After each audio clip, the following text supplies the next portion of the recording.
ভাবলি আমাকে পুকুরের সামনে বাড়িটা দিয়ে ধরলাম।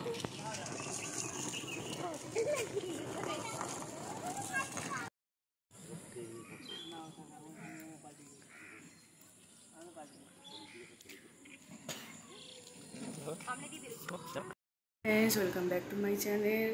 তো দেখো আমি সকাল সকাল উঠে পড়েছি, বলেছিলাম ইনভিটেশনে যাওয়ার আছে একটা।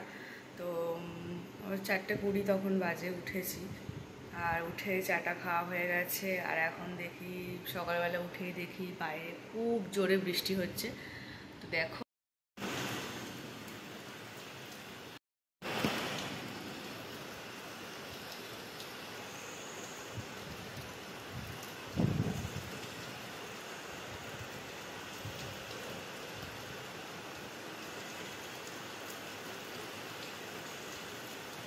তো দেখে বুঝতেই পারছো কি জোরে মুষলধারে বৃষ্টি হচ্ছে। তো জানি না কেমন করে যাব।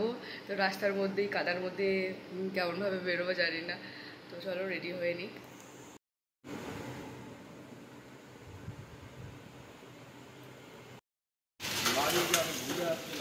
দেখো ফাইনালি রেডি হয়ে আমরা বেরিয়ে পড়েছি।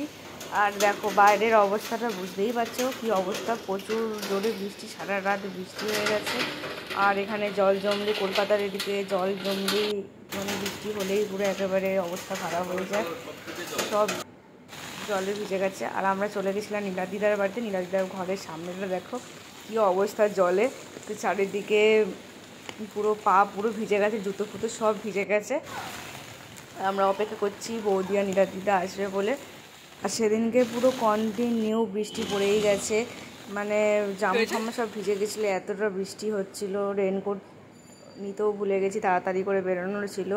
তো একটা ছাতার মধ্যেই আমরা দুজন মিলে গেছিলাম। আর তাড়াহুড়ো করে কোথাও বেরোলে তো জানোই তোমরা, কিছুই মনে থাকে না, সবই ভুলে যাই। তারপর বাইরে বেরোলে মনে পড়ে যে যা এটা নিতে ভুলে গেছি, ওটা নিতে ভুলে গেছি। এরকম আমার মতো কার কার হয় অবশ্যই কমেন্ট করে জানিও। তো এই দেখো ওরা জলের মধ্যে একদম পা ভিজিয়ে ভিজিয়ে আসছে। তো এইভাবেই আমরা গেছি স্টেশন পর্যন্ত। আর সবথেকে মেন কথা, এত বৃষ্টির জন্য কোনো অটো তারপরে রিক্সা কিছুই ছিল না। তো আমরা হেঁটে হেঁটে স্টেশন পর্যন্ত গেছিলাম ভিজে ভিজে। আর এ দেখো এখানে স্টেশনে এসে পুরো ফাঁকাই, অত কেউ লোকজনও নেই তখন সকাল সকাল। তারপরে আমরা স্টেশন থেকে চলে গেছিলাম শিয়ালদাতে। আর এমন সময় আমরা স্টেশনে এসে পৌঁছালাম, সেই সময় মুখের সামনে দিয়ে একটা ট্রেন বেরিয়ে গেল, যার জন্য ওই ট্রেনটা ধরতে পারিনি। আবার নেক্সট ট্রেনের জন্য অপেক্ষা করতে হয়েছিল। ট্রেনের জন্য অপেক্ষা করতে করতে ফাইনালি ট্রেন ঢুকছে। তো তারপরে শিয়ালদা থেকে হাওড়াতে আমরা ওই ট্যাক্সি করেই গেছিলাম। তো শিয়ালদার এখানে অনেকটাই তো যেতে লাগে, হেঁটে হেঁটে যেতে যেতেই মানে সময় চলে যাচ্ছিল। আর আমাদের তো সময় ছিল একেবারে 8টার সময় আমরা হাওড়া থেকে ট্রেন ধরবো। এবার সকালবেলাতে এরকম জ্যাম বৃষ্টি হচ্ছে, তারপরে ট্রেন মিস করেছি। তো চিন্তায় ছিলাম যে ট্রেনটা আসলে ধরতে পারবো কি না। তো সময়ের মধ্যে আমরা দেখো হাওড়া ব্রিজ দেখা যাচ্ছে। তো সময়ের মধ্যে আমরা হাওড়াতে চলেও এসেছিলাম। তারপরে ওখান থেকে আমরা বর্ধমান লোকালটা ধরে নিয়েছিলাম। আর আমরা রিজার্ভেশন করিনি, কারণ ট্রেনের সিট পাওয়া যাচ্ছিল না, যার জন্য আমরা লোকালই ধরেছিলাম। তো লোকালে পুরো ফাঁকা ফাঁকাই গেছিলাম, কোনো প্রবলেম হয়নি। খুব ভালোভাবেই আমরা বর্ধমান পর্যন্ত পৌঁছে গেছিলাম। তারপরে ওখানে দেখো অবস্থাটা, দেখো কি অবস্থা বাইরেটা, পুরো বৃষ্টি আর কমছে না, সারা দিন শুধু বৃষ্টি আর বৃষ্টি হয়েই গেছে। আর ট্রেনটা পুরো এত ফাঁকা ছিল, ভালোভাবে আমরা বসে যেতে পেরেছি।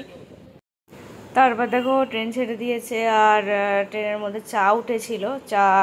তো আমি চাটা খাইনি, অতটা পছন্দ করি না, সকালে যেহেতু একবার চা খেয়ে উঠেছি ওই জন্য আর চা খাইনি। তো দেখো চা খেয়েছি, তারপরে লেস খেতে খেতে যাচ্ছিলাম। আর শেওড়াফুলি থেকে আমাদের একটা গ্রুপ উঠেছিল, এই দেখো প্রিয়াঙ্কা দি, দেবরাজদা উঠেছিল। আর এখানে দেখো ওদের এই পুটকিটাও এসেছিল। আর তারপরে আমরা সবাই মিলে একসাথে হই হই করতে করতে বর্ধমানে এসে পৌঁছেছিলাম। আর ওখান থেকে আমরা একটা গাড়ি করে তারপরে নির্মলদার বাড়িতে পৌঁছেছিলাম, নির্মলদাদের গ্রামের বাড়িতে। আর যেটা মেন ইনভিটেশনটা ছিল হচ্ছে নির্মলদার ছেলের বইতে ছিল, এটার জন্যই আরও যাওয়া। আর আরও একটা গ্রুপ ওরা গাড়ি করে চলে গেছিলো। তো আমরা এই কজন মিলেই আমরা ট্রেনে করে গেছি। আর ওখানে গিয়ে সবার সাথে একসাথে দেখা হয়েছে। আর আর এখানে দেখো শ্রী অপেক্ষা করছিল কখন বোনের সাথে দেখা হবে, দুজন মিলে খেলবো। তো ওরা খেলতে খেলতেই সারা ট্রেনে এসেছে। আর এদিকে দেখো আমরা বর্ধমানে চলেও এসেছি।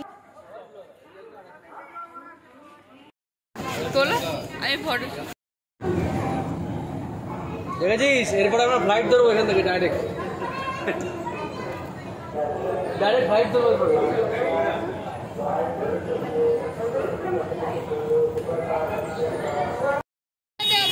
দেখো আমাদের গাড়ি চলে এসেছে আমাদের নিতে। তো আমরা সবাই মিলে উঠে পড়েছি গাড়ির মধ্যে।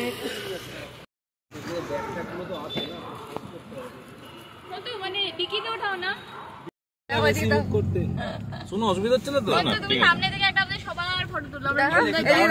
স্বস্তির নিঃশ্বাস নিন। ওইটা দাও আমাকে, এখানে রেখে দিচ্ছি। হ্যাঁ, পিছনে কিছু জায়গা আছে। তোমার ব্যাগটাও দিলে দিতে পারো। আর স্টেশন থেকে নির্মলদার বাড়ি 45 মিনিট মতো লাগলো গাড়িতে করে যেতে।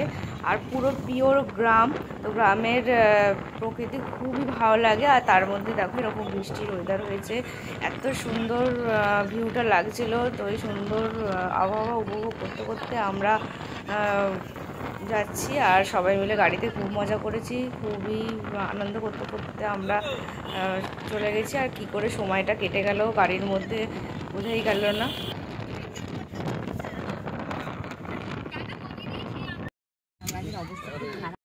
করবে হ্যাঁ নামজি। তারপর আমরা ফাইনালি বাড়িতে এসে পৌঁছেছি। আর এই বৃষ্টির মধ্যে এত কাদা হয়েছে, তো আমার ভয় লাগছে জুতোটার। আর জুতোটাও পরেছি আমি, এতটা হিল দেখো, মনে হচ্ছে যেন এক্ষুনি উল্টে পড়বো আর কি। এই বৃষ্টির মধ্যে যদি একটুখানি পা স্লিপ করে, তো যাই হোক পা স্লিপ করেনি, ভালোভাবে সাবধানেই যেতে হয়েছিল। তো দেখো ঘরের মধ্যে চলে এসেছি।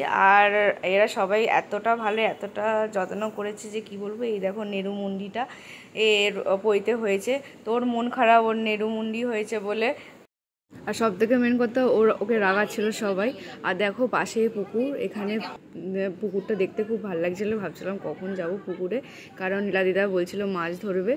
তো তারপরে পরে যাওয়া হয়েছিল, তো সেটাও তোমাদের সাথে দেখাবো। আর দেখো ছাদেতে গেছিলাম, এখানে ভালো করে ডেকোরেশন করা হয়েছে। আর পইতে মানে পুরো বিয়ের মতো সব কিছুটাই, তো কি সুন্দর সাজানো হয়েছে। ওখানে ওর মানে মেন কাজটা হয়েছে আর কি। তো তারপরে দেখো ছাদেতে বাকি জায়গাটা ছিল, ওখানটা ফাঁকাই ছিল। আর ওখানটার ভিউটা খুব ভাল লাগছিলো। তো দেখো এরকম একটু ভিডিও করে নিচ্ছিলাম।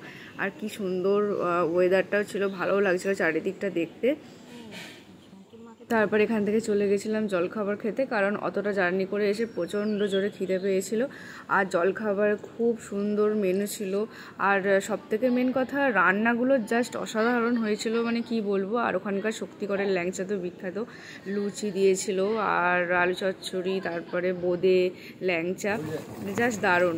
তারপরে ওখান থেকে পাশে যেখানে আমরা ছিলাম, পাশের বাড়িতে যাচ্ছিলাম। তো এই দেখো আমরা সবাই মিলে লাগেজ নিয়ে যাচ্ছিলাম। তো ওই বাড়ির সামনেটা হচ্ছে এইরকম ছিল, খুব সুন্দর জায়গাটা। সব জায়গাতেই দেখছিলাম ধানের এরকম ক্ষেতের মতো। আর এখানে বৃষ্টির জন্য পুরো চারিদিকে পিছল হয়ে গেছিলো। আর এত পিছল হয়ে গেছিলো মনে হচ্ছিলো এক্ষুনি পা পিছলে পড়ে যাবে। তো দেখো বেশ অনেক দিন পর গ্রামে এসেছি, জিনিসগুলো বেশ ভালোই লাগছিলো দেখতে। অনেক দিন পর গ্রামে এসেছি। আর গ্রামের প্রকৃতি তো সবসময় ভালোই লাগে, তোমরা তো জানোই যে গ্রামের প্রকৃতিটা কত সুন্দর। তো দেখো যেই ঘরটাতে আমরা রেস্ট করছিলাম, এই ঘরটাতেই, এখানে আমরা সব রেডি ফেডি হয়ে তারপরে আবার গেছিলাম। তো দেখো ফাইনালি আমি রেডি হয়ে গেছি। আর প্রচণ্ড গরম ছিল, বৃষ্টি হলে কী হবে, এত গরম ছিল যে না বলার না। তো প্রচণ্ড গরম ছিল, তাও যা করে রেডি হয়েছি, রেডি হয়ে ঘেমে যাচ্ছি, একেবারে স্নান হয়ে যাচ্ছি। তো রেডি ফেডি হয়ে তো আমরা দুপুরবেলাতে খেতে চলে গেলাম। তো খেতে যাওয়ার সময়তে ওখানে মেনুও খুবই সুন্দর ছিল, যেমন মেনুও ছিল তেমনি আবার টেস্ট খুব সুন্দর ছিল। আর কি কি মেনু হয়েছিল চলো দেখে নেওয়া যাক। তো দেখো আমরা সেখানে পৌঁছেও গেছি, বসে পড়েছি খেতে। আর ওখানে মেনু ছিল, ভাত দিয়েছিল, আবার পোলাও ছিল, আলুর দমও ছিল, আর পমফ্রেট মাছ ছিল, তারপরে কাতলা মাছের ঝাল ছিল। আর মিষ্টিগুলো তো ওখানকার খুবই সুন্দর সুন্দর খেতে। এই দেখো মেনু কার্ড। তারপরে পনির পকোড়াও ছিল, অনেক কিছুই ছিল। আর খেয়ে পুরো পেট ভরে গেছে, প্রচুর খেয়ে নিয়েছি আর কি। দুপুরবেলাতে এতগুলো মেনু হয়েছিল যে খাওয়া দাওয়া প্রচুর হয়ে গেছিলো। আর সব থেকে মেন ছিল ওখানকার দইটাও খুব সুন্দর ছিল। এই দেখো শেষের দিকে খাওয়া, খেতে আর পাচ্ছি না। তারপরে খেয়ে দিয়ে আমরা একটুখানি বাইরে, ওখানকার বাইরেতে একটু ঘুরতে গেছিলাম। তো ওইখানকার গ্রামের পরিবেশ তো ভালোই লাগে, চারিদিকে একটু ঘুরছিলাম। কি সুন্দর জায়গাটা দেখো, চারিদিকে ভিউজটা দারুণ ছিল। আর তেমনি গরমও ছিল আবার। তো ঘুরে টুরে ওখানে অনেক ছবি তুলেছি, অনেক ভিডিও করেছি করে তারপরে আমরা আবার বাড়ি চলে এসেছিলাম রেস্ট করতে। তো খুবই ঘুম পাচ্ছিল, যার জন্য তাড়াতাড়ি করে না শুলে আবার একটুখানি ভালোও লাগবে না। তো না শুলে, রেস্ট করলে, এতটা জার্নি করেছি, না রেস্ট করলে ভালো লাগবে না। তো এসে আবার আমরা শুয়ে পড়েছিলাম, কিছুক্ষণ শুয়ে তারপরে আমি ড্রেস চেঞ্জ করে তারপরে আবার পাশে একটা বাড়িতে শিফট করেছিলাম রাত্রিবেলা শোয়ার জন্য। আর এখানে দেখো এত সুন্দর জায়গা, এত সুন্দর করে সেজেছি। তো ছবি আর রিলস না করলে হয়, তো ওখানে অনেকক্ষণ ধরে ছবি তুললাম, রিলস করলাম, ভিডিও করেছি অনেক। তো তারপরে রামপাদি, নমনীতা দি ওরা এসেছিলো পরেতে। তো ততক্ষণে আমরা রেস্ট করা হয়ে গেছে, তারপরে ওরা এসেছে। সবাই মিলে বসে আড্ডা মারছিলাম। আর বাচ্চাগুলো সবাই মিলে একসাথে হলে যা হয় আর কি, খুবই বদমাইশি করছিল, চিল্লামিল্লি করছিল। এই দেখো ও আবার বলে যে আমি লিপস্টিক লাগাবো, লিপ বাম ও লাগাবে, তো ও লাগাবে। তো একজন লাগানো মানে সবাই লাগাবে আর কি। তাই বললাম তোরা লাগা, আমি ভিডিও করছি। তো ও বলছে আমার ভিডিও করে দাও, এই নিয়ে চললো। লিপ বাম লাগাচ্ছে,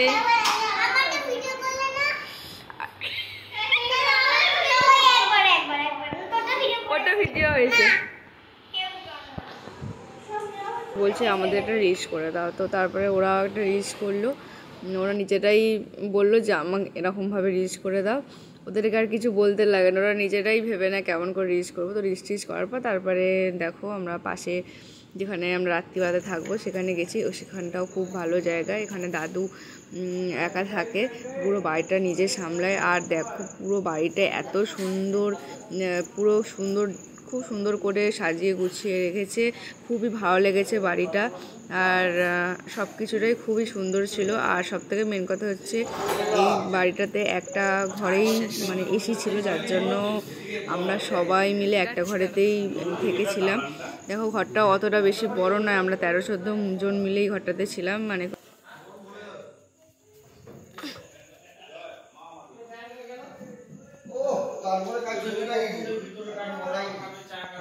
চলো তোমাদেরকে ঘরটা দেখিয়ে দিচ্ছি ঘুরিয়ে, কি সুন্দর সব কিছুটা।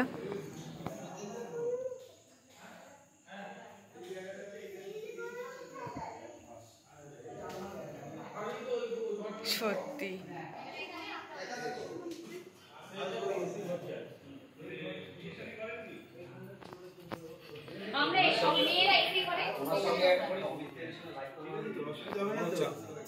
দাঁড়া, একটা ভিডিও করে নি, বন্ধ করে দেবো। তোমরা দেখে বুঝতে পারলে কত সুন্দর ডেকোরেশন করে সুন্দর করে সাজিয়ে রেখেছে। তো তারপরে দেখো ওখানে এসে হঠাৎ করেই দেখা হচ্ছে গৌতম দাস বাউলের সাথে। ইনি হচ্ছে বিখ্যাত বাউল সিঙ্গার। তো আমি অতটা যেহেতু টিভি ফিভি দেখি না, অতটা জানি না। তো যারা দেখে তারা তো জানেই। তারপর জানতে পারলাম যে খুবই ফেমাস, জি বাংলাতে করেছে, গান করেছে। তো সব জায়গাতেই টিভিতে দেখা যায় ওনাকে। তো ওই ফার্স্ট টাইম আমি ওনাকে দেখলাম। ওনারা একটা অসাধারণ গান তোমার সাথে শেয়ার করছি। চরণ ধরে ননি চুরি আর করব না, আর আমারে মারি সিনেমা, আর আমারে মারি সিনেমা।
তবে কেন তরি দিতে বাও বাও বাও রে নদী ভরা ঢেউ ও মন বোঝো না তোকে কেন তরি নিজে বাও বাও বাও রে নদী ভরা ঢেউ ভরসা করি হে ভব কান্ডারি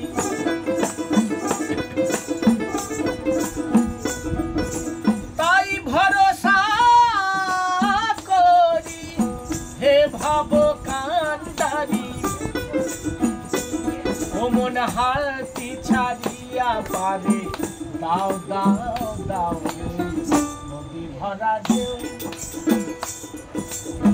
বোঝো না তো কেউ কেন তরি নিজে বাও বাও বাও নদী ভরা ঢেউ যে যা মনে বাঞ্ছা করে খাবারে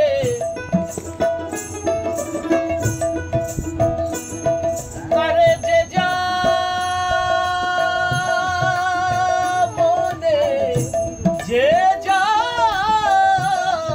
মনে করে যে যা মনে বাঞ্ছা করে তার কাছে সে হয় উদয় মনের মান মনে সারা কি নয়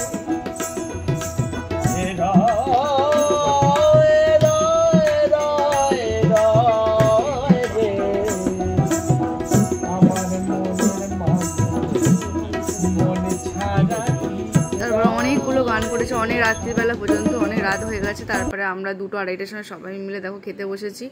তো দেখো সবাই মিলে এই কজন মিলেই আমরা খেতে বসেছি। খাওয়া দাওয়া রাত্রি মেনু খুব ভালো ছিল। তো খাওয়া দাওয়া হয়ে গিয়ে সবাই মিলে একসাথে একটা ঘরের মধ্যে শুয়েছিলাম। তো দেখো কারা কারা শুয়েছি। তো সবাই কিছু কিছু জন উঠেও পড়েছে, দেখো একটু জায়গা ফাঁকা নেই, সবাই যেখানে যে পেঁচে শুয়ে পড়েছে।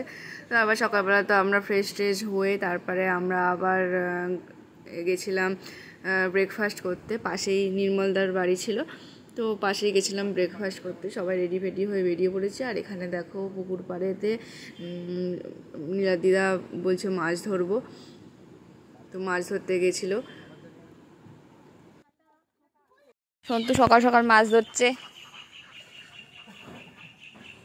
উঠবে কিনা তার ঠিক নেই। তারপরে আমরা চলে গেছিলাম ব্রেকফাস্ট করতে। ব্রেকফাস্টও দারুণ দারুণ খাবার ছিল, মানে বলে না গ্রামের আলাদাই রকম সব খাবার মেনু।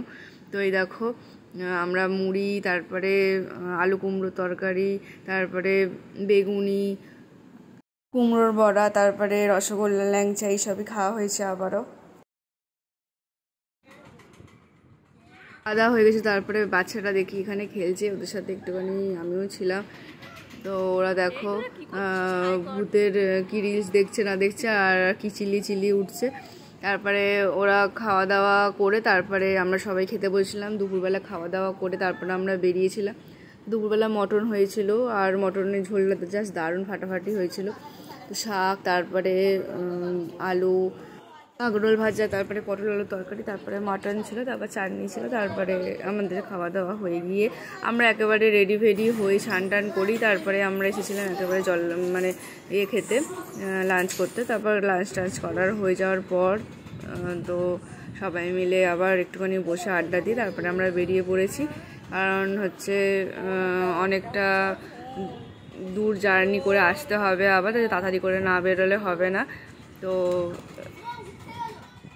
আর ফেরার সময়তে তখন এই দেখো এই পুটকিটা খুব বদমাইশ, ও আমার কোলে এসেছে, আমি ভাবতেও পারিনি। আর ওকে আমি যেই ডেকেছি ও আমার কোলে টুক করে চলে এসেছে, আর খুব দুষ্টু। তো দেখো আমার সাথে আবার খেলছিল, খুব ভালোভাবে শান্তভাবেই ছিল। তারপরে দেখো এরা সবাই মিলে একসাথে হয়েছে, সব বাচ্চাগুলো মিলে, সে ওকে ধরে মারছে ওকে ধরে মারছে এই করছে আর কি। আমি সবাইকে আর সামনে উঠতে পারছি না। তারপরে বেরোনোর সময় সবার সাথে দেখা টাকা করে তারপরে এলাম। আর এখানে দাদু খুবই ভালো মানুষ, বললাম দাদুর বাড়িতে ছিলাম আমরা, দাদু খুবই যত্ন করেছে। তো শেষে আসার সময় দাদুর ফোন নাম্বার নিয়ে আসা হয়েছে, কারণ দাদুর সাথে কথা বলার জন্য। আর এখানে দেখো বেরোনোর সময়তে মনে হচ্ছে যেন আরও কিছুদিন থাকলে ভালো হয়, ইচ্ছা করছিল না আর আসতে।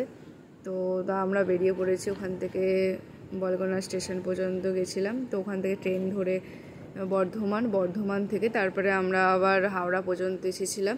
তো দেখো ফেরার সময় তো এই জায়গাটা এতটা ভালো লাগছে, যার জন্য তোমাদের সাথেও শেয়ার করলাম। খুবই খুবই ভালো জায়গা একটা। আর আমার ভিডিও তোমাদের কেমন লাগলো অবশ্যই কিন্তু কমেন্ট করে জানিও, পারলে অনেক অনেক করে শেয়ার করে দিও। আর আজ নতুন যারা দেখছো, কে কোথা থেকে দেখছো অবশ্যই কমেন্ট করে জানিও। আর তারপরে দেখো স্টেশনে এসে কতগুলো ছবি তুলেছি, অনেক রিলস করেছি, কারণ জায়গাটা এতটা সুন্দর। তারপরে ওখান থেকে আমরা হাওড়া পর্যন্ত এসে ওখান থেকে উবের করে বাড়ি এসেছিলাম। আর আমার ফোনে একটুও চার্জ ছিল না, ফোন বন্ধ হয়ে যাওয়ার জোগাড়, যার জন্য আমি আর কিচ্ছু করতে পারিনি। তো এখানেই আমি এন্ড করলাম ভিডিওটা। তো অবশ্যই তোমরা কমেন্টস করে জানিও কেমন কী লাগলো। তারপরে দেখা হচ্ছে আবার নেক্সট ব্লগে। চলো টাটা বাই, সবাই ভালো থেকো, সুস্থ থেকো।